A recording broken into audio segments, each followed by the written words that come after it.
afternoon, everyone. My name is Mr. Albert Benehan. Welcome to the Student Family Committee. As I say, I'm the chair of the Student Family Committee.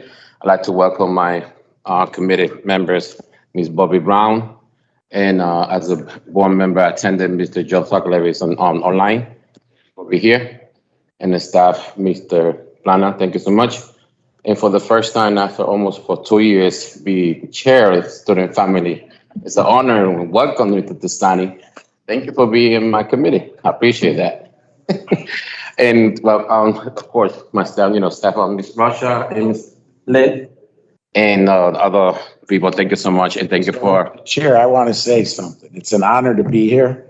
Mr. Planas is my representative, and I can only do 1 3-hour meeting a week. No, I understand, but as a being 2 years in the board, as a board member, it's the first time I have you here, so it's an honor. I'd be happy to be in my committee. I appreciate that. I don't have to watch over you. That's why you have it all in line. Oh, like always, thank you, Sam, the IT department. Thank you, Mr. John, the recorder all the time. So first on the agenda, so approve the minutes for March 3rd, 2022. I have make a motion to approve. So move. So move from Ms. Brown. I have the second minutes. If we have any Nope. concerns, Nope. opinions, everything's okay? Yeah. But I have something in the minutes to say. In the last page, I know Ms. Allen is a board member, but she's not part of the committee. Right. And you put she's second. Okay. So that had to be, yeah, please. Okay. All right, thank you so much. Second in my agenda is going to be discussion forming on the district parent handbook. That's why I'm so happy and it's an honor to have Mr. Testani here tonight. So your floor is yours, sir. Yeah, so we've been having some hiccups when it comes to, I think, a number of things when it comes to the use of Title I funds and the expenditures and the engagement. So I think that if we could put together a short handbook to help parents, to inform parents, some of the operational things that would help parents when it comes to who to contact in certain circumstances, when they need support with special education, or they have a question regarding just general information that may not be as obvious to them as it is to us because we're in the district. We work here, we've been here. So I think just as an introduction and also publish it online, because I think we need more parents to be able to speak up on behalf of their children when things are not happening in their children's schools. I think one of the biggest issues, especially as around special education, we are doing a lot of auditing of IEPs and things like that. And what we're finding are not acceptable as a school district, and it shouldn't be acceptable for parents.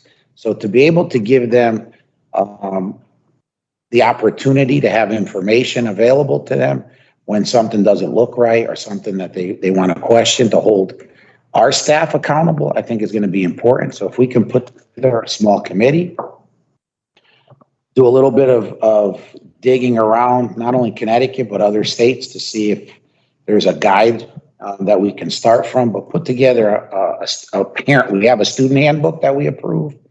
We're working on a staff handbook, but I think we need one for parents so that things are more transparent for them. And especially as we have younger parents and maybe their experience in the school districts, when they went through school is a little bit different than it is now. So I think this will be a great way to bring them to the table as part of the committee as well. To raise some of the questions that they see and that they hear and that they have, so that we can address it all in a comprehensive location as we move into our new website, posting it online so it's available, and then obviously translating it into the major languages that are used throughout the Bridgeport community. I think it's a good idea. It's long overdue. I know we talk about that, and I like it because parents, they can follow, they can have some information, some numbers who can contact, we talked the other day in your committee. So we were good, parent, they can, so let me see who I can speak, who the director, and, second, stuff like that. So, and like how many people, or who would you like to be in that committee?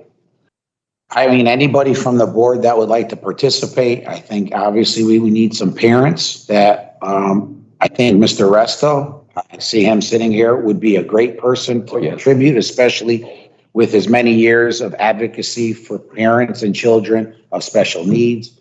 I know they're going to be ready to choke me, but I think Ms. Reyes and Ms. Stevens should be on that committee. Maybe a social worker or a social worker from the district, a school counselor.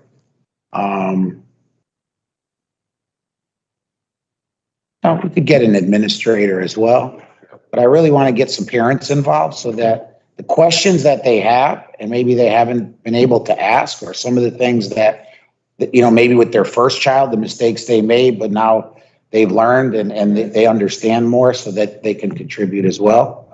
I'm open to any community members that would be involved. I mean, we don't want 25 people because that just makes the process go slower. But if we can get some key individuals, I think that would be very helpful. And then bring it back to this committee frequently as we're starting to develop it and draft it. And then we can get some feedback. And over the course of maybe the next, I don't think we'll have it done for the start of the school year, but if we can have it done in time that, maybe by the second semester, because I think this needs to be really thoroughly done because we get one chance at making it right and hitting all the points, and then we can always have it ready and blast it out through Parent Square, make it available in our Welcome Center, and then put it online. Well, we can have somebody, and I ask you can tell me, somebody like the lawyer of the city that can check the book, everything's correct, to be sure. Words. Oh, yeah. I mean, we'll get it Proof like everything correctly. We'll also get a strong English teacher to look at everything because, it's going to be a representative of the Bridgeport Public Schools. It should be done very well. Yes, Kolvik has a question. I know. Any questions? Not much of a question, just a comment. I think that's a really, really good idea. I know that I think the parents would definitely benefit from it, but it also may increase engagement because it's something that, we may be answering questions that, like you said, parents may be not, aware that they can ask them or who they should go to. And I also think it would be good if we can have, even something, I know we already do it probably through Parents Grow, but reminding parents that there are resources, as frequently as possible for them, because I think, something like this will help guide them, especially the newer parents. Yep. I agree. I like the idea. I mean, I think that's, having 20,000 families looking at things and providing feedback just keeps our staff engaged in the process. Some of the things that I deal with that I don't like to deal with are balls that get dropped, and it's simply because there's a lack of concern that there's going to be parents that pick up on some of these things. In the suburbs, some of the things that get sent to parents that wouldn't fly, because parents would hold the school accountable. And sometimes we take advantage and take for granted that our parents may not do that. And that's not fair. I want to give them a resource so that when something's not right, that they're able to speak up and their voices are heard. Absolutely. I agree. Yes, Mr. Sagar, you have your hands up. Yes, sir. Thank you, Mr. Benhan. Yeah, I agree with everything that's been said, and I would like to be included as part of that committee as serving a dual purpose as a parent and as a board member. I believe that is a unique perspective. And also, that being said, the further ideas, we need to also do maybe some sort of promotional video, because a lot of parents like myself in the past have felt like, I'm only one parent. What can I do? And parents who have come up, like Mr. Benaher, myself, Jessica Martinez, and other previous board members who have come up as parents, we can show how one person, one parent can make a difference if they try. And it's the parents that speak up who get the attention. What we need is to gather more of those parents to participate. Because as I say, I'll call our parents, I'll call our staff. If staff is trying to get parents engaged in their school and the parents aren't showing up, that's the parents' problem. And the parents can't be held accountable, but they could call up, show up when you can, do as much as you can, show up, we'll meet you halfway, we'll give you the information, we'll provide you the space, and let us know if you're not being met halfway by the building staff. And everybody, there's got to be a partnership between parents, schools, and everybody. So I'm looking forward to doing more work in this space and us finally bringing this home with all the PACs and the district PACs and everybody knowing their roles and moving this district forward like they do in the suburbs. Thank you. Thank you, Mr. Jover. I agree with you, and that's a great idea, and it's good, to the beginning. So it's good that us, the district, we're trying to get a lot of information with the parents, the way they can be online, bless you, they can be online, they can be, in school, any place, so parents, they can understand, you have any way how to get information. Yeah, there's just been, as the years have gone on, my experience has been that I'm spending a lot of time, trying to educate parents on ways that they can support their children. And, it's something that if we can do it district-wide and reach more, I think it just benefits everyone. Because we can't do it alone as a school district. And I think, as Mr. Sokolovic said, sometimes parents just don't, they're not aware of everything. And as you mentioned, the resources that are available, and it's overwhelming. There's a lot going on. A lot more today as a result of this right here. I mean, this has complicated the lives of teenagers in ways that I can't even imagine, because it wasn't available when I was a teenager. But I know because I'm in this work. But if I was just a parent, you just don't know how the dangers and the pitfalls that the devices have provided until it's too late. And if we can be more proactive, I think it's our duty and our responsibility. I have a comment to Joe's point. Do we have a call to action like parent video, 2 minutes, a minute, maybe highlighting some of our more active parents in the district that can really rally up some parents? We don't, but we can do that. I mean, there's a teacher over at Harding High School, and prior to becoming a teacher in the last couple of years, he was in TV and movie production. He's worked on many TV shows and movies that we're all aware of, Mr. Strout. So we can get him engaged. He has the studio there. The technology, his work is absolutely amazing. We've done a few things, but not around parent engagement. And he's more than happy to work with us in creating whatever we want. I think that's a good way to, 60 seconds to a minute, highlighting some powerful parents that are like, even just focusing that particular project on, we know you're a parent, you have a whole busy life, but are you active in your kid's school? Here's what you can do. We have online presence, we have in class, whatever we can offer that will be, straight to the point, and then direct them to the booklet, direct them to the PAC, direct them to all the different things that parents can get involved in. But, I'm looking at like my generation of friends who they may not read the PAC, but they'll watch a video that, a couple seconds with a parent that, you can do a multi-generational too, the older one, the younger one, And maybe even have some, I'm looking at the crew here, and maybe have some of the kids speak on the video on the importance of, parent engagement. Parents, we need you, we may be in high school now, but we still need your support. I mean, we can be as creative as possible. Yeah. I think it would go a long way. I agree. Yeah, and I agree. And some people, they're more easy to see video sometimes. And I know you would share the living daylights out of it. So every parent in Bridgeport will have seen the video. Yes. Don't. I'm not going to say anything. Got you. No, but it's good. It's good. I like it, Mr. Zastani. You bring that to the deal, and I agree with that. And I would love to, we're working with that. And I agree with what Mr. Joseph said, It's good, it's gonna be something good for the parents, because that's what we always want. And I always say, good communication, very successful, right? Yeah. That's a good thing.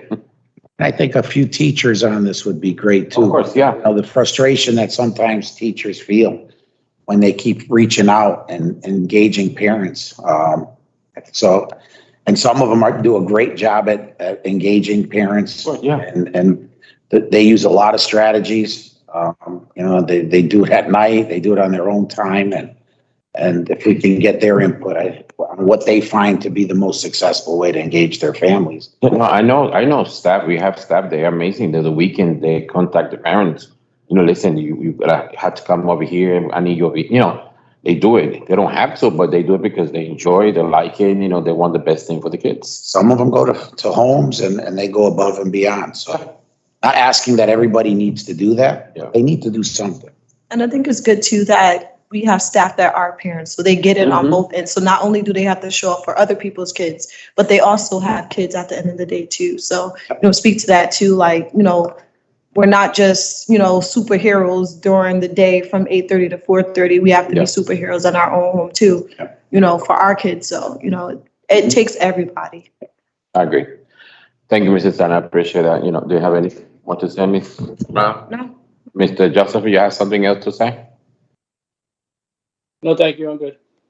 I guess we need a maximum of, if we're going to get board members, I think 3, right? Mr. Sokolovic would be the max that we could have? Or is it 4? Right, and I would advise, it could be up to 4, but we'd have to watch the committee. It wouldn't have to be 2 students and families, otherwise we trigger a quorum. Okay. Notice, and then that would slow things down and make it a little sloppy. Okay. Yeah. All right, so you guys could figure that. So we will talk about board it. involved. Yeah, but I appreciate that. Thank you, Joseph. I appreciate that. Thank you, Mr. Testani. Anything, Mr. Plana, what do you think of? Sir. No, because Mr. Testani is there, No, he's me. I could talk. That's good. Thank you, Mr. Testani. I appreciate You're welcome. that. I'm gonna do a little change for number 7, if it's okay, because they're gonna do presentation. They have to borrow work, so they will take real fast. I know yours is gonna be easy, but I want to do change, because the last one had to borrow work, so I'm a little junk. Okay. Oh, my ladies, come on, front. And I ain't got nothing to that. Give it to. You can stand. Yeah. You can sit down, sit down. Before we jump into our presentation, I just want to, I'm the secretary of 100 Girls Leading. Anything that the district needs as far as parents, please let me know. I have my tactics for getting some of the parents reeled in. My mom is behind you, and she has 2 children in the Bridgeport School District as well. So we'll get her on board to help with anything that you need. Got a chair for some right here. They're requesting that you sit on this. Here, Mom. So if you need anything, please Talk don't let together. me- Sure. They look nice in the picture. Okay. Oh, you come. No, thank you. Sorry. So, but for the record, you be sure you present, sign your name and everything for the record, please. So my name is Naomi Dawkins. I am the secretary of 100 Girls Leading. I have present with me mentors from our program. We have Rashea Lewis, Leslie Dawkins, and Sandy Mack. Welcome. Thank you. So first, we're going to start by having Rashea just read our mission statement so you know what we are about. Our mission statement, we are 100 Girls Leading, and is a 501c nonprofit organization based in Bridgeport, Connecticut, that provides access to mentoring programs for underserved girls ages 9 to 18 to empower them to lead locally and globally. Thank you so much. So we have events that happen within our district, and it's been so far citywide, and we're trying to reach so that we can be statewide and even locally. We do have mentors that are from Atlanta, we have mentors from Louisiana, and we pretty much work together as an organization to make sure that we are providing for our girls within the age bracket. I'm going to have Sandy read our background. All right, so how we got started. On January 16, 2019, our founder, Bobby Brown, hosted an interest meeting at a local cafe in Bridgeport, Connecticut for women who were drawn to the idea of gathering 100 Girls Leading for a one day of empowerment, mentorship, and fun in early June. That day, on the 29th, 29 Bridgeport women joined Bobby to help her expand her vision, and it didn't stop there. It did not stop there. And from that one meeting, we grown about, I want to say 15,000, maybe even more than that followers on social media. We had other organizations wanting to partner up with us, and just being able to create sisterhood from a very young age, even with adults that we have within the community. I'm going to go to the next slide so you can see what it looks like for us to have partnerships. So we've partnered with the Village Initiative Project. We have the Girl Scouts, Girls with Impact, the Bridgeport Youth, and a bunch of other things that we have done with our mentor program, which is one of the things that is new to our district.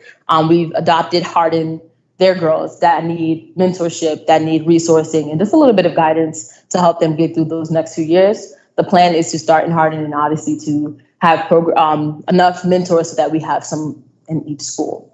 Right now, we are meeting at Hardin the second and last Wednesday of each month. And from there, we're doing different programs and different activities to help our girls be able to grow into the young women that they want to be. So we cover confidence, health and wellness, which coming up soon, we'll have some activities around that. We're doing career readiness and just being able to help them with money management as well. So it's things that we lacked as women, and I'm here, my mom is president, and Bobby can speak to as well. Things that we've lacked as women growing up that now we see, if I had X, Y, and Z, I could have been a little bit better, or would have been an easier process for me. So we take all of the women within our network and we allow them to expand their networks as well and speak with our girls.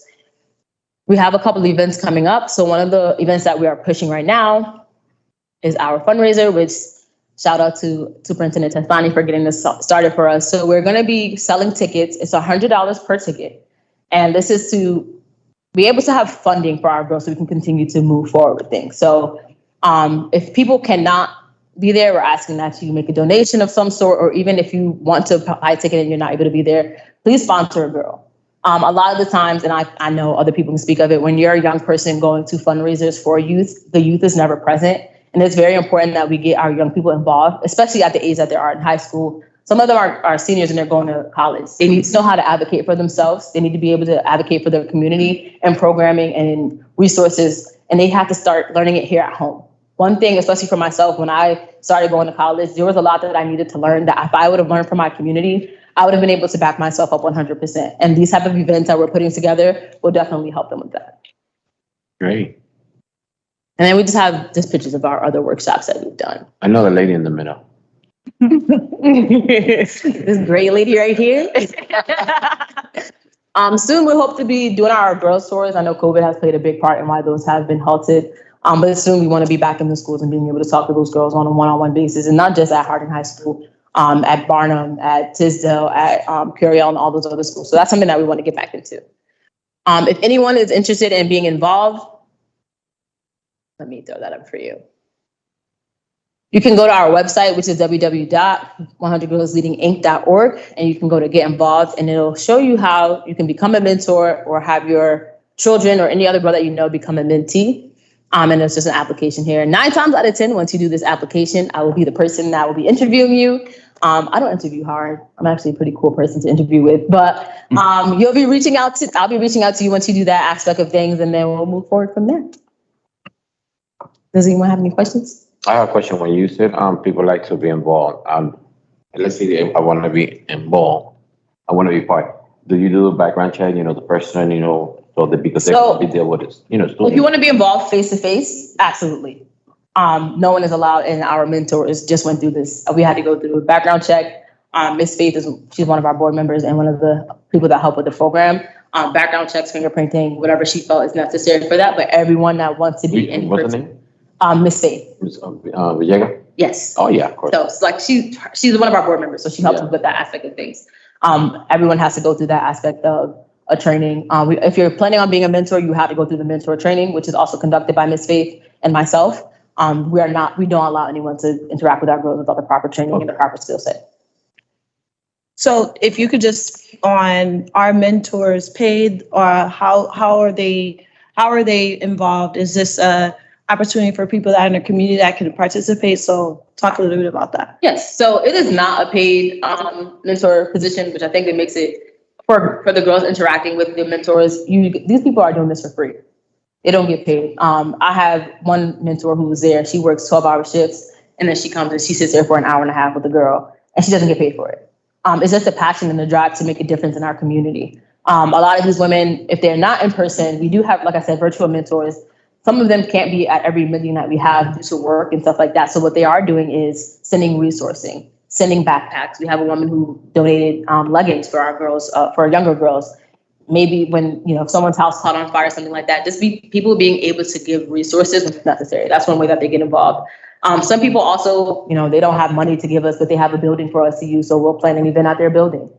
Girl 2 is one of our biggest people that support us with a lot of stuff. And for our quote drive, he was like, set up a table in front and I'll make sure that we push it like this. Next time, let's plan for bigger, let's plan for more, let's give back in another way. So it's just another way for people to be able to be involved. And exactly, you're only being up right now at Harding High School, or you're going to be planning to be another? So right now we are directly in Harding High School. I know there's been a conversation of extending to Barnum, but as we perfect what we have at Harding, we do plan on expanding, obviously, as the district sees the need. Barnum, yeah, you have Barnum close to Harding High School. Yes. You're not planning to be in the school like a Central, this side, Bassett, maybe you can guys. So as we get the mentors and the bodies to do so, I don't see why we wouldn't be in any other schools. Right now, it's just Harding was the school that was given to us. So that's where we're starting off with everything. Okay. Sounds good. Ms. Brown, you have any questions? No, I think that being able to see women, especially women of color, interacting with our girls who we know need to see women leading in whatever role that they're taking up, whether that's teaching, whether that's community advocacy, or whatever the case may be, I think it benefits our girls. And the good thing about it is that every woman that participates is, in some way or another connected to a girl within the school. So, whether they're staffs, we have teachers that are a part of our program. We have nurses. We have a buffet of women that just literally are talent from left and right. And I think it's really good that at the end of the day, the girls can see themselves in the women that are leading. And being a part of 100 Girls Leading, this is not a payroll for me. There's no profit. Every dollar that we make or that is donated goes directly into the girls programming. Our summits are literally one of those moments where girls can come for free. There isn't a dime that costs them to participate. Our mentor programs, our sessions, everything literally goes back to our girls. And the good thing about it is that we have people who care enough to, to support them in every role possible. So I think that's a really cool thing. Thank you, Mr. And the purpose of bringing, I think Mr. Albert bringing us all here is just to talk about all the different after school activities that people can get involved in and how we can stay connected to the district. Yeah. And like I said before, if there's when it comes to parents, I'm the liaison between Harding and being able to speak with Bobby and superintendent. So if it's something where I have to have the parents, we need you to get involved. Sometimes it comes off a little bit better with me saying it than someone else. I also noticed with some of the parents, especially with dealing with them at Harding, they will listen to you when you speak with them one-on-one a little bit better than when you speak to them in the crowd, because they can speak to you directly for what their child needs rather than having to shadow over the fact that person A's kid is in need of something as well. So that could be a tactic that is used when talking to parents. But whatever you guys need from us, we're more than happy. I'm more than happy to, I know everybody has other things on their plate, to make sure that we help the district where we need to.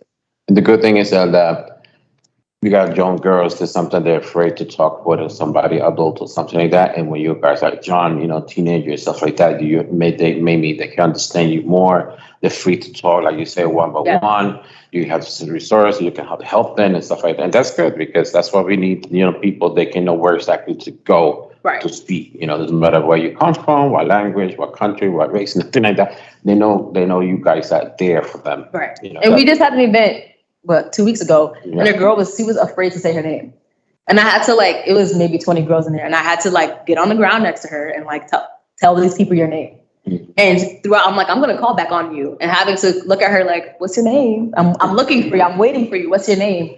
At the end of the event, to see all of our mentors around her, before you walk out of the door, tell us your name. And she turned back around and was like, my name is Chloe. And she ran. Moments like that, it helps push it. And you see all the work that it is with working with these young ladies. That's good. Mr. Joe Socolow, you have any question, any comments? I had one, but Ms. Brown clarified it because I've been getting some inquiries about Ms. Brown being a board member and also this coming up as if she was getting paid or profiting in any way. This being Bridgeport, everybody's always looking to see if anybody's been co-opted or anything. But Ms. Brown has clarified that she does not get paid. She does not profit from this, and I love this. I love this program.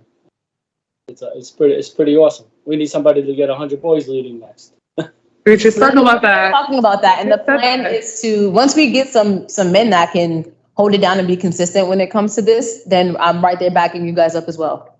Okay, I'm ready. All right, thank you. Thank you, Nithya.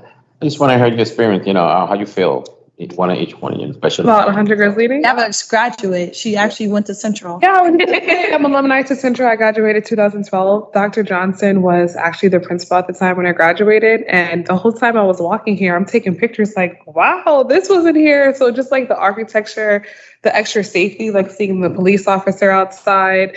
I know the security office changed. When I was here, the security office was towards the left. Now when you walk in, it's towards the right. So immediately security is stopping you. It's just a great thing to see Central High School really doing these changes. But for me, 100 Girls Leading is very important to me. When I was growing up, I actually grew up in Stanford. And then my family switched last minute going to Bridgeport, and I didn't have any friends. And I just wish we had programs like this when I was a kid to make other kids feel comfortable. I actually have 2 mentees right now, and it's just a great experience, like seeing like our last meeting, we were talking about the vision board parties and just seeing these young girls say, like, I want to be a hairdresser, I want to be a nurse, I want to be LPN, and then us creating a layout for them to put that into perspective is just an awesome feeling for me. Thank you. Oh, he said, Mom, he's talking directly to you. I also went to Central. I was here when Mr. Carstage was here. So this is great. And we live right there. So I tell my little ones, like, this is where mommy was. Being here in this program, it really means a lot to me. I try to make changes with parenting from how I was parented to have more open communication with my children. And I think it's good to be here to help other children, to let them see that you can come to adults and you can talk to us without feeling like we're judging you and without feeling like you're wrong all the time. And I feel like they need to understand that barrier of I'm an adult, I'm not your friend, it needs to be broken. I'm your friend, you respect your friends, and that you can come with me to talk. And I feel like that's something a lot of us as adults need to kind of change. Like what my mother did for me, it worked for her and me back then, but with me raising her, it didn't work. And then I have 2 little ones at home, it doesn't work. And if they can't talk to me, they're talking to people out there and they're getting the wrong information. And then when I find out, it could be too late. So if I leave that door open where they can come and talk to, sometimes they just want to talk to mom, when mom could push everything out the door. And when I'm sitting down with my mentee and she has that problem, that's why when I'm introduced, I would rather just be introduced as Leslie. Don't call me Miss Leslie, because I want you to talk to Leslie and I want you to talk to me and feel free with talking to me. And I feel like that's the important part that I actually can bring. And I love working with the kids because that's where you see the impact there. Great. Grace Priest, let me go up some. Like that. That's the way I am with my boys too. I told my boys I'm your best friend. I know I'm your dad, but that is going to change. Right. But I'm your best friend. And we don't want to hear it. Yeah, good communication, the trust. Right. Good communication, and from there, like you said before, you heard something negative on the street. Right. I'm not perfect, but I can guide you and I can tell you the real stuff, the truth. And I'll be honest because I'm your best friend. That's all I do. Right. And I don't want to hear it. Sometimes she'll tell me something and I really don't want to hear it. But then when I go back and reflect, it's like, you know what? I was wrong. I was really wrong. And I didn't have to attack her at that point in time. I can't cut you off at this point in time because now you are in high school or now you are 18 because I'm an adult and I still have to call my mother because I need help too. Yep. So regardless of, I want you to come to me. I want you to feel comfortable with this. And mama's not always right. And it's really hard for us to get there as parents to say that, We but don't have a book. we're not always Never got a right. book. Right. I think the healthy level of parenting that you guys are talking about was never anything I received. So just to see how the new parents of generation actually want to confine in their kids, we don't want to hide anything. We want to talk about it. It's amazing. Because it was like what happened in our four walls was supposed to stay in our four walls. Mhm. So we couldn't, like if we wanted to say something, we would get in trouble when the teacher said something. Yeah, absolutely. It can't be like that. They have to. I agree with you. When I stopped listening, I was listening to my kid, and I agree with you that I never listened. When one day my son he was going to go to fourth grade, he told me, "Daddy, when you don't have time to listen to me." When he told me that word, everything stopped. My brain, everything stopped, and I said, "You're right." Because one day you're gonna grow up and you're gonna do the life. You're gonna do, everything. So everything he's wanna talk to me, whatever I have, whatever I'm speaking, I push it away. And so okay, I'm listening to you. And they feel more important. They feel more valued when we do that. Exactly. So I am not alumni from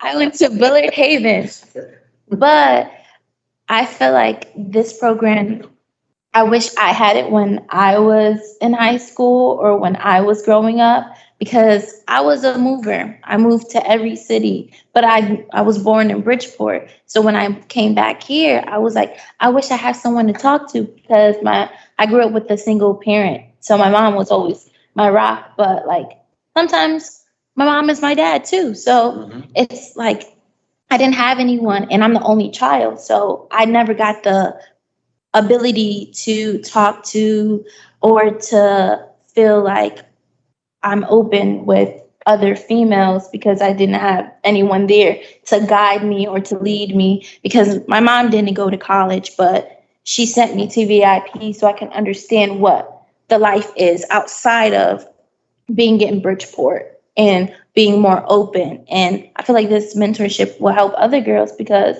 they'll learn how to be more open and to know that if there's no one talking to you on the left-hand side, there's always going to be someone supporting you on the right side. That's awesome. That's awesome. Like my mother was single. She raised me, and my mother's always told me this: if you do something wrong, I prefer you tell me. Mm-hmm. I'm gonna get upset. I'm gonna get mad, but I prefer you tell me, not another person from outside. Mm-hmm. Trust me and tell me, and I can figure out what I can do, and I can fix the problem. I don't want to hear from nobody outside, because maybe I'm gonna get upset. Don't lie to me. You always tell me the truth, and that's the way I raise my kids. Yeah. But thank you. Any comments? More Miss? I think they did great. Joseph, any comment to say? No, thank you. So thank you, ladies. Thank you. Appreciate that so much. And I hope I can see you more around, and I hope you can be more in the schools. We're working on it. We're working on it. Thank you so much for an opportunity. Thank you. Thank you. Thank you. Yes. All right, we're gonna keep doing an agenda. The third one is third thing is the parent involved application. Miss Lynn and Miss Russia, you wanna come to the front so you can speak a little bit? Do you have a presentation? Yes. Okay. With Sam. It's short. Oh, I didn't see you, but that's why.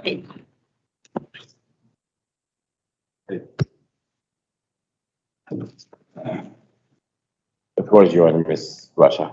I'm sorry? The floor is yours. Thank you.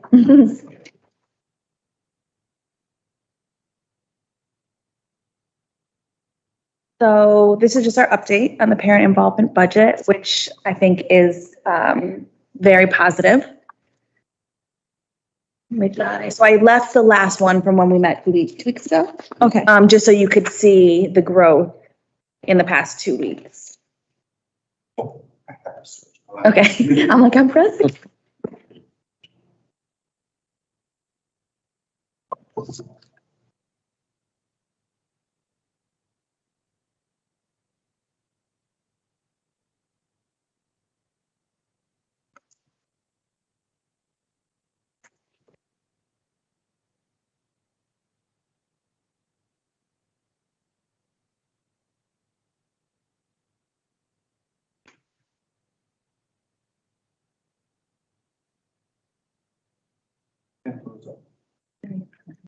Oh, I think now it's going.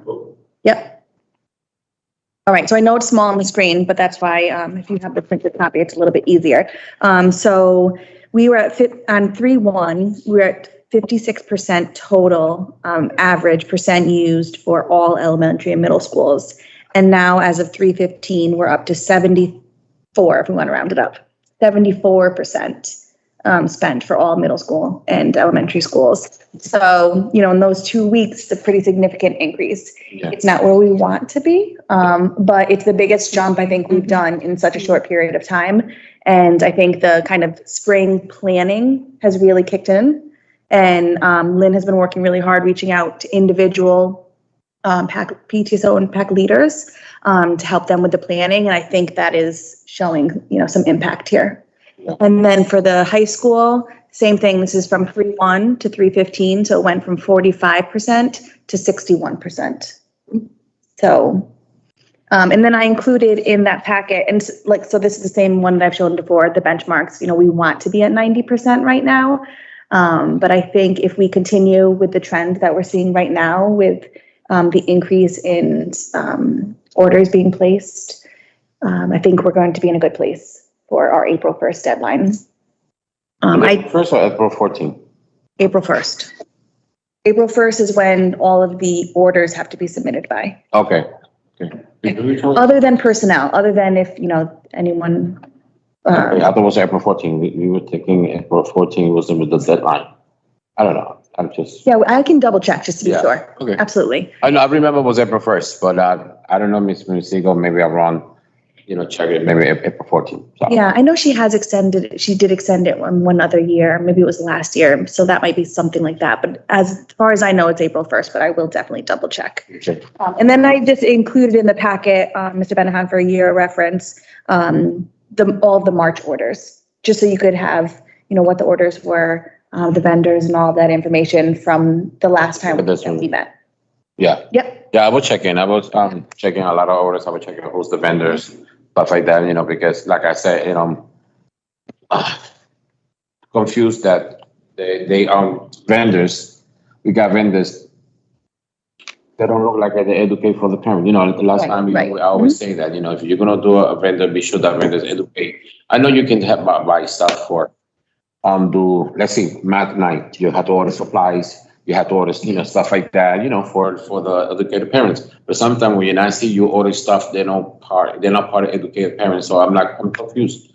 I'm like, okay, they don't, Yeah, and I thought the one that I shared with you would be more helpful too, because it gave a little description of what I see that. And what the event was too. Mm-hmm. So, because if you say, oh, we just bought food, okay, well, what was the food purchased for? Yeah, the food, but then I want to see the workshop. Exactly. Yeah, we bought the food for this workshop. So I thought that report was a little bit more helpful, so you can have a little bit more context as to what the purchases were made for. Joseph, you have your hands up? Yes, sir. I got a question for Ms. Rochard. Are there P10s attached to all the increased expenditures? Because it's not the expenditures that are, looking at the expenditures and the zeros and the low expenditure amounts is really more of a symptom than disease, and it's a symptom of the non-interaction between parents and the principals. And I just want to ensure, because it's been a problem in the past, it's not an accusation, but in the past we've had, when this kind of pressure was brought to spend the money, that principal here and there would just get it expedited, would do it without the PAC leader signing off on it. Are we assuring that the P10s are? Yes, and that absolutely. I'm sorry, I didn't mean to cut you off. That was what I included in the packet. All of the orders that it was, that the administrator met or confirmed with the PAC and PTSO president, and then what the event was and what was purchased, the vendor. I mean, it's a comprehensive. It's the whole P10 for each one of the submissions. Oh, awesome! Thank you. I'm sorry, I never. Are you talking when you say okay. P10? You talk about this one, right? Yes. Okay, no, but the P10 we were talking about the other one. Remember the one I already sent and I put it in the team? Yes. Yeah. That's one, and this one is the one the secretary do. That's the one secretary sent it to downtown. Exactly. But we have the other one that the leader from the school, because I want this leader to do the job. Of course. Not everything the secretary, oh, here, to send it to me. If you want to be a leader, you want to be a PAC president, a PTA, so doesn't mean you have to do. You do your part of the job. So you want to have a title, not only a title, you have to work. And that's what I put in the PTA, how you're going to do it. You have to write what, everything. And then the president and the principal have to sign it. Yes. And you see the total, because that's part of the school. That's how you know how much money, how's the budget go. So the parent, they can, let me see how much, which was my last order. And they go with the P10. That's a P10, Right. And we do that for so many years. This one's the one, the secretary. Correct, right, sent. yes. Do you really know, because I know some leaders, they ask me and I really send it to them and I explain in the phone or by meeting how to do it. Do you, have a, I've been communicating with parents on that, and my understanding, and actually from the parents that I've communicated with, is they do not complete the P10. They submit the information for the P10 to be completed at the school, and the signature actually is a validation from the school that they have communicated with the parent, and it's agreed upon. But it's not the parent completing the P10. It's actually the school. That's the one I'm talking about, not this one. Correct. But I will say that, some parents utilize the P10, they print it off and they'll fill in the information because they know that that's the information that's required by the school. So it's a helpful tool for them it's a resource essentially, but really it's the school that's submitting it. Yeah, the one I told you, I understand the one the school sent because this is the contract, the one the secretary sent, But it's another P10, the one, the one I was, me and Mr. Joe always talking about, that's called record. That's the one I want the PAC leaders, right? What do you order? It's a principle they can see and they have the proof from them, Right. because I want the parents, Another word, I want all the leaders do the part of the chapter. Right, it is a good Not way. all the time the secretary, that's you have a title, you have to do this, no, because sitting down, oh, I'm the president. No, you're the president, but this is your obligation. It is a good way for the parents to keep their own record. Exactly. Yes, absolutely. And that you shared it and Lynn shared it as well. And we will continue to encourage them to keep their own. And when we can do something, a round table next Sure. big one, we can bring that. We can help them. How to do it. I would love to. So they can see it, and that's a record. For them, they can know, and then the leader and the principal, they know exactly how much my money you go. Not like right now, how much money you spend it? Oh, let me go back. No, I had to go downtown. No, you don't spend this, but with that P10 in your record, principal have a copy and the leader have a copy. Nobody get lost. It's a good idea. Yeah, Mr. Justin. Yeah, and it actually protects the principal as well, because we've had instances where the principal has submitted something and then a PAC leader has said, I didn't agree to that. But if both parties are participating and having the paperwork and documentation, the principal's protected. Yes, here's where you signed and here's where you agreed. And will show a mutually beneficial agreement. Because we want partnerships. We need it to be recognized that it's a partnership in these expenditures and this planning and programming. It's not the principal overriding the parent. It's not the parent overriding the principal. It's a partnership in engaging the school, and then it's for the betterment of the school. Yeah. Absolutely. Yeah, I agree with you, Mr. Jessup. And especially like you see the signature here. This is Andrea, this is one of the ladies of downtown. But what proof that the PDSO president or PAC president ordered here? Right. So he can say, I never ordered that. They really send it to downtown. They send the name, the secretary from the school, they do whatever it had to do, but it's no signature here from the president of PAC or PDSO, and that's why we have some issues. And I really talk about that in a few months. But the other one, P10, like Mr. Joseph said, is much better because that's a record that the principal know and the leader know who signed it, and they have the authorization to keep going. It's a great idea. Yes. You still have your hands up, Mr. Joseph? It's gone. I'm gonna put it down. Thank you. Okay. Any comment or question, Mr.? No, it makes valid sense. And also, Ms. Rocha, I was looking, the sheet, the sheet that sent it to me. I'm a little worried about three Fairchild school. If you see altogether, it's $8,003. Mhm. You know, the biotechnology, they have 2,000, technology got 2,000, and aerospace, they got 3. So I hope before April, they spend, and then we got Watersville, you know, $3,000. Louisville, they got still 3,000. Teasdale, 3,577. Park City, Magnet, that 3,105. So, you know, and then Highland School and Marion School, they go for 2,000 something. Right. So I hope before, you know, everything is done, you know, but I'm very happy. Like I said, number one right now, Classic Custodial Academy, no, 100%. Mhm. They're really spending everything. And then the second one, Discovery Magnet, they have, you know, a little bit, $73.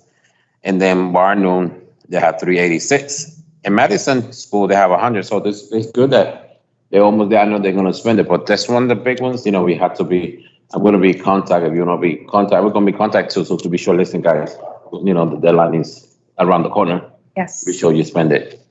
Yes, we'll do the same thing. We're going to start to focus on the ones that are, you know, need that extra. Prioritize. Yes. Yeah. Because I know the one, that little 1,000, they can order something, boom, you know, everything's done. But this one's the big one, especially the 3-5 child, you know, it's $8,000 in 3 schools there. So I want to be sure in the top, you know, that money we spend it. Yes. Any comment, Ms. Brown? It says, Joseph, you have any comments or questions? No, thank you, sir. It was something else to ask you. Hold on a second. I know you sent me something said about the workshop. The form that I sent out to parent leaders. This is something a workshop and say, yeah. Yes. So when you had requested that information, I reached out to parent leaders, and it was really dual purpose because it was going to help us to gather a list of resources for other parents as they join on to different teams. So we're working now to collect that more for you, exactly what workshops are happening at what school, that information that you had requested. So we were able to get a little bit, but we're going to continue to compile that. So the next meeting, hopefully we have some. Yeah, because I just want to see what kind of workshop they give it to the parents. Absolutely. Because, you know, if we start in August, the last week, so September, October, November, December, January, February, now we're in March, let's see, 7, 8 months. I believe the principals have to know what kind of workshop the leaders are doing because, you know, before any workshop, the principal school have to know, you know, the date, time, and everything. Right. And he had to have a record, you know, how's the workshop, you know, what kind of workshops they do. I just want to know, you know, because I don't want to do a workshop. Let's say, oh, we're going to have a workshop about playing bingo or playing something else. You know, this is the reason we got this money here for help the parents. You heard what Mr. Destani said about trying to put in the handbook, educate parents to be sure parents how to follow, you know, everything. So we made the same page. Yes. We try to help everyone at the same time. Absolutely.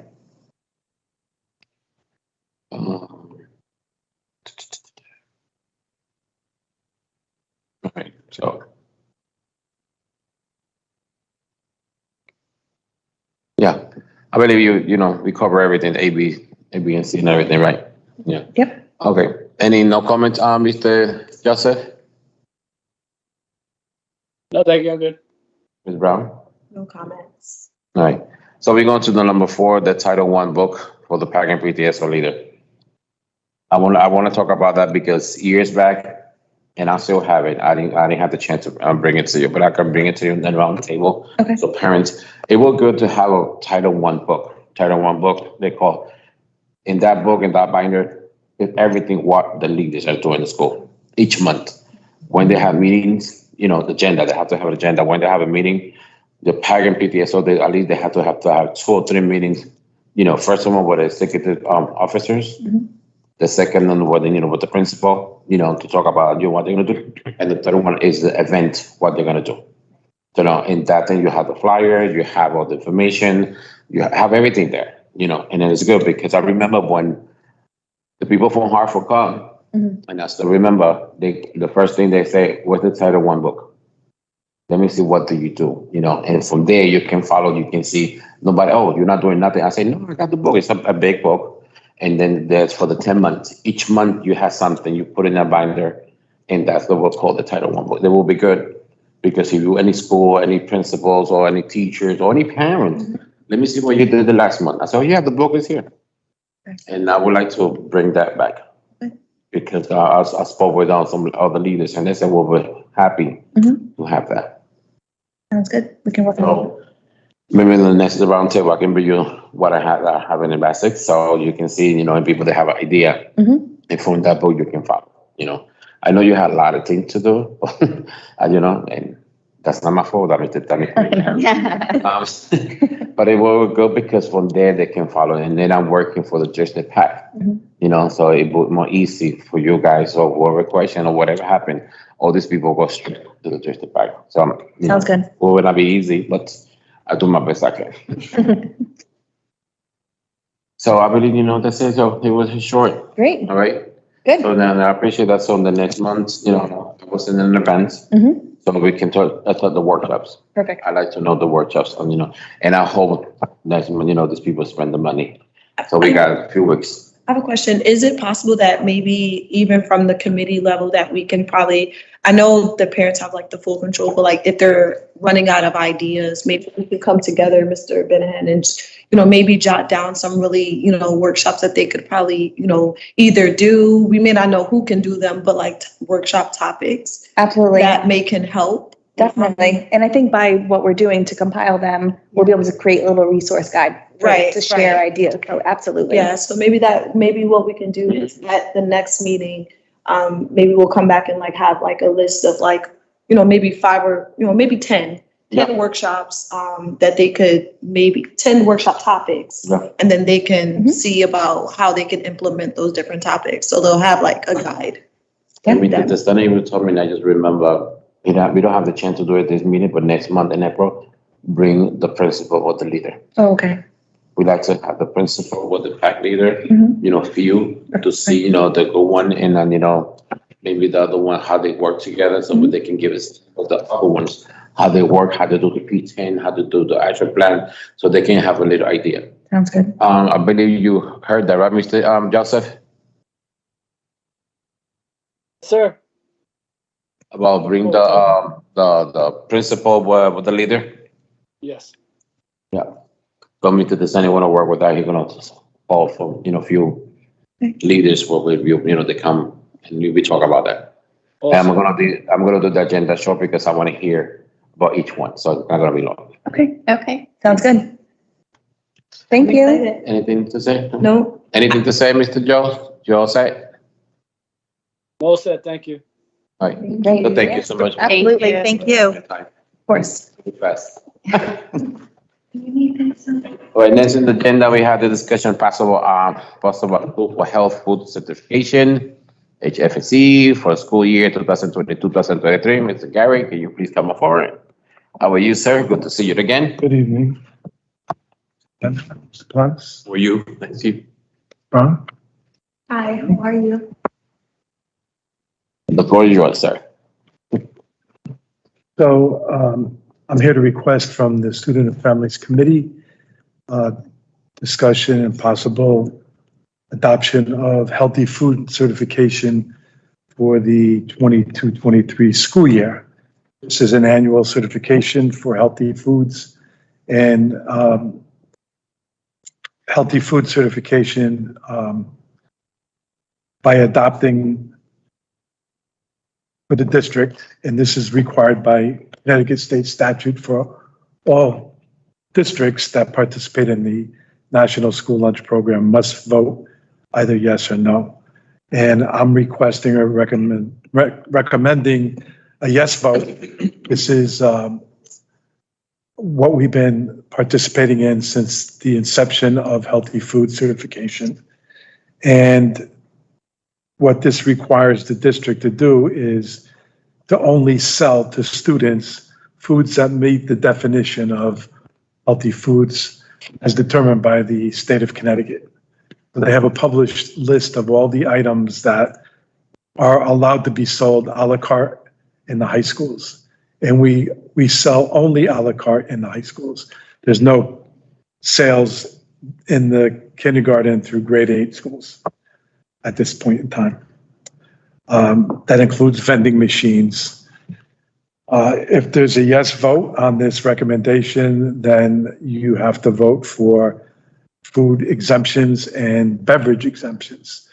And to put it succinctly, the exemptions allow the school district to sell items that are not on the healthy foods list and events that occur after school or on the weekend. So a football game, an after-school basketball game. By voting yes for those exemptions allows us to sell those items. yes. So the benefit to the district, besides providing healthy foods and to the high school students and only selling them those products as opposed to fried food and foods of minimal nutritional value, we also receive 10 cents per lunch based on the previous year's meal count. So that makes up for lost revenue and perhaps less sales by selling healthier foods. So that's it in summary. So if there's any questions, I will take questions from the board. So my question is, to be clarified and to be sure, it's like they're gonna have a vending machine in the schools?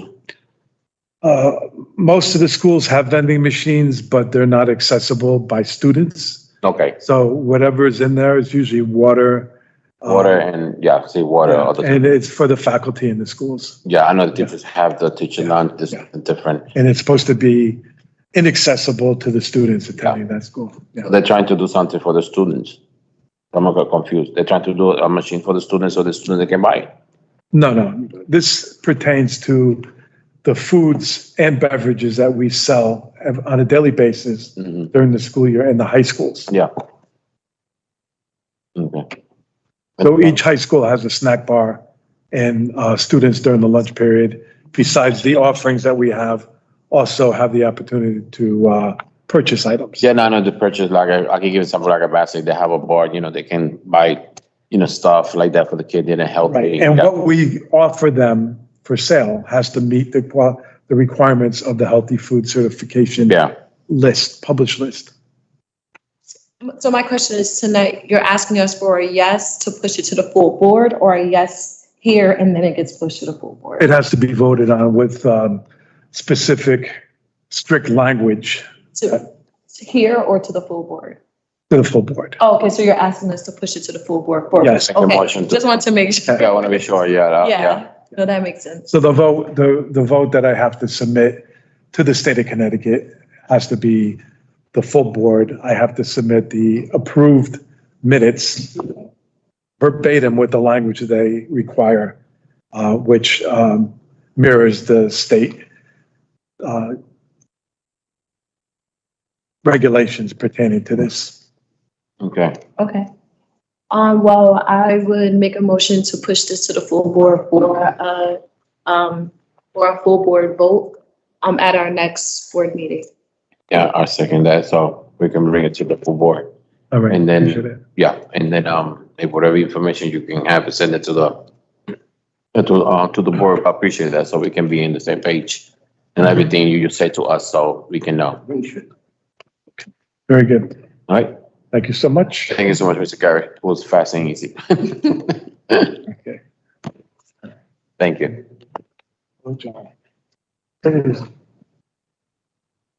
The last one we have in an agenda is the data of the students' suspension broken down by category and by in the school and out of the school suspension. I believe that you, Mr. Plan. I created the short PowerPoint, just 3 slides. Very short. I like 3. 3 is the best. The first slide is this one with my name on it. Okay. Yeah, that's the case. Definitely one of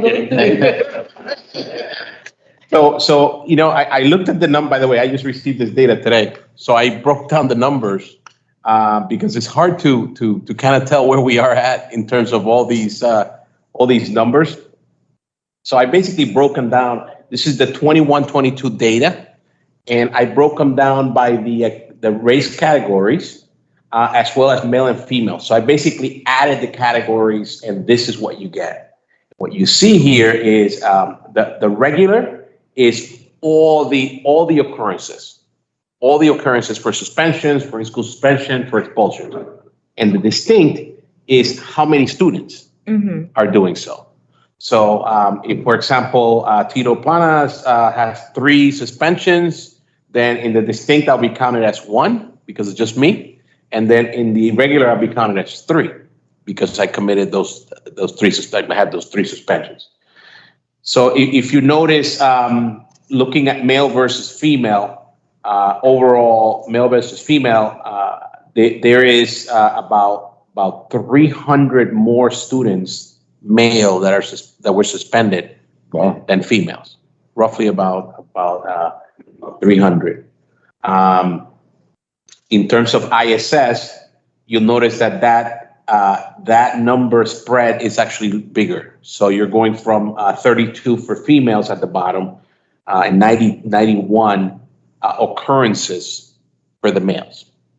And for expulsions, you notice that the same thing kind of goes, where males are have more expulsions than females, 12 for females and 31 for males.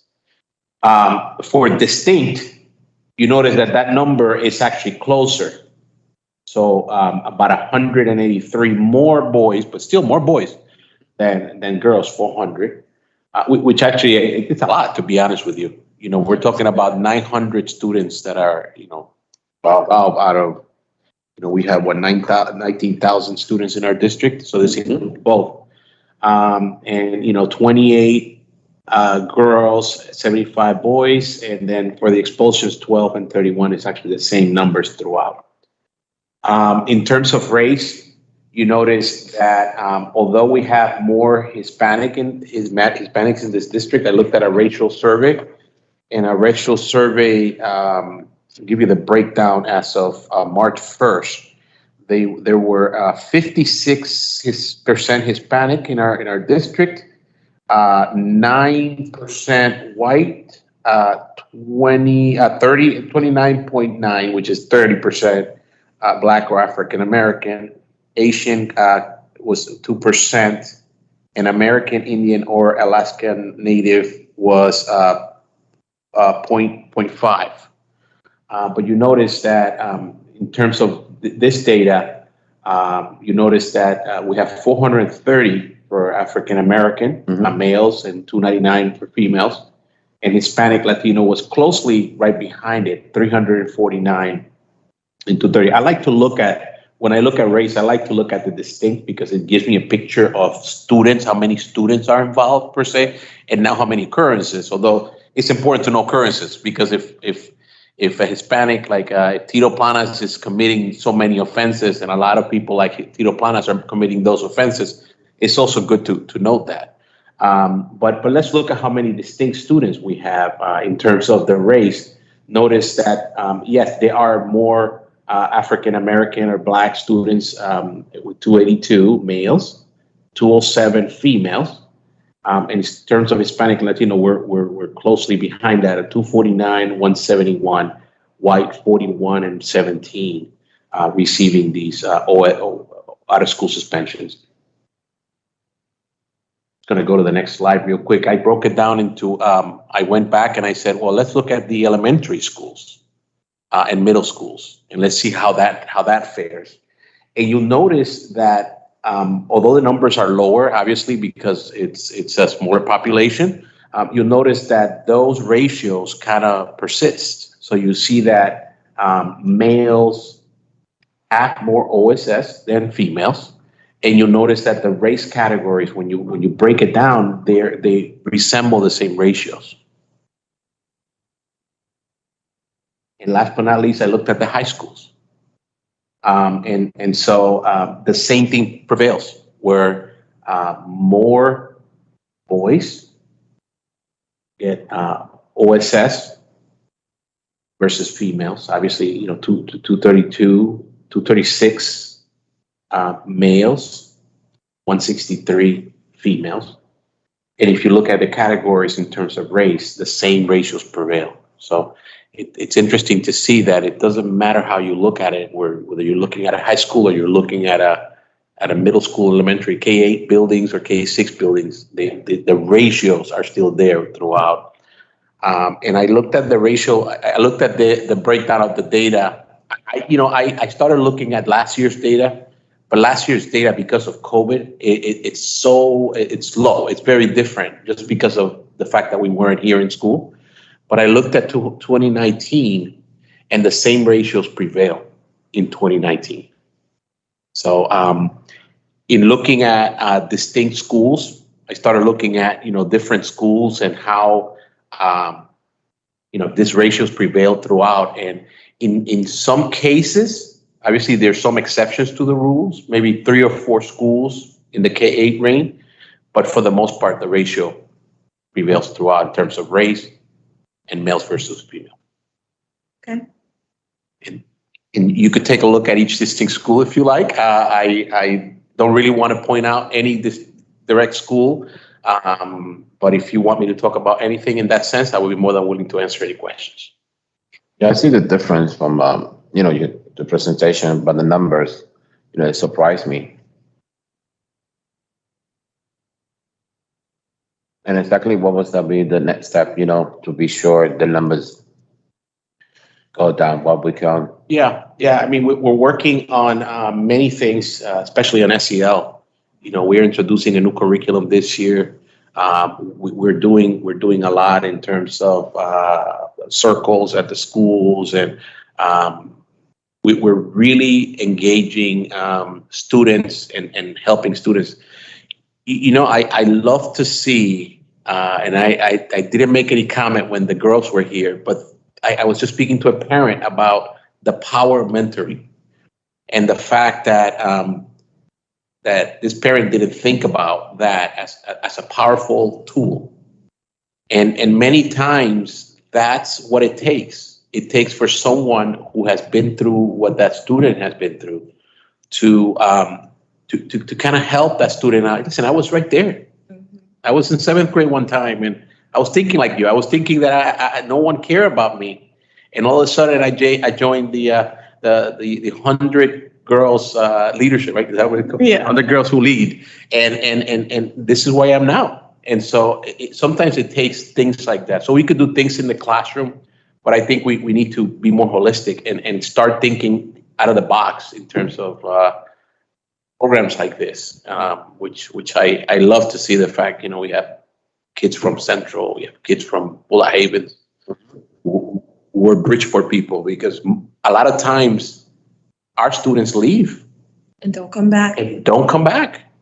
And so, it takes a village for our kids. Yeah. And we need for the good people to stay behind and lend a hand. And so I was enjoying that. I didn't say much, but I just want to say that kudos on the program. I truly support it. I would also say too, I know that maybe what we can also too, Mr. Benahan, look and to see, like, I know that the students are, more than likely having to deal with a guidance counselor of some sort to be able to express what may be causing, the disciplinary issues that they may be facing. And sometimes it is, and I know that we're short-staffed on a lot of things, but just that extra air from the staff component. So I definitely believe there are teachers in our district that students trust and students go to, maybe even at the high school level, highlighting that as a resource, not to overwhelm the teacher or whomever that teacher may be, but highlighting that as a resource within the school. Because sometimes let's be real, like the guidance counselor may to them seem like, oh, you're just here to report any of the negative things that I may be dealing with. But a teacher who is in the actual classroom that's dealing with the actual student and, changing the view of how teachers are seen, because that was one of the things that I think Mrs. Sistani is doing a great job at doing, is changing the school's identity and the way we see education. So we can do the same thing for that love and respect that we have for teachers, that go over and beyond, like he talked about, that become more than just teachers. Like, I remember when we were doing, we had the teachers here that day when we were talking about getting the teachers, the bonuses and stuff like that. My freshman biology teacher was here. So just imagine how much she made an impact in my life when I was a freshman in Hardin, and here I am, an adult, and she's seeing the fruits of her labor sitting in boardrooms and rooms like that. But it was her relationship that created that, that connection that I can feel like years later that we still have that good friendship. Now we're colleagues when I was a student before. So maybe finding out how we can connect students back to the teachers and how we can support them in doing so. I'm also an optimist because going virtual in COVID was probably one of the most difficult things for students as a whole in terms of maintaining the structure. When students miss school and they're not there with that structure, right, it's hard to catch them up. It's really hard to bring them back. So now that we have them where we want them in terms of, they're back and we're reintroducing SEL, reintroducing some of the different strategies. We have guidance counselors, more guidance counselors that we used to. And we have staff that will help our students cope with those things that for a year, they were just at home. They didn't have all these things.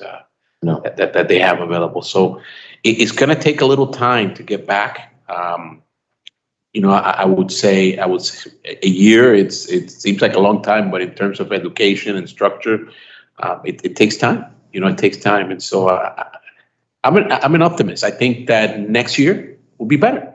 I agree. Yeah. And everybody start trying to go back, put the feet in the ground. Process. It's like when you baby steps. Yeah. Go back. Yeah. Thank you, Mr. Plana. Appreciate it. Like always, very professional. They always do a report the way I like it. Any no comments? No. I think it's good. Okay. Yeah. All right. So that's the last thing we have in the meeting. I'll make a motion to adjourn the meeting. So move. I second it. Thank you very much for everyone. Thank you for everyone. Thank you, IT, and thank you, John. Thank you, Rita. Always, who do the package, and Tim. Thank you, everyone. Good night. God bless you all.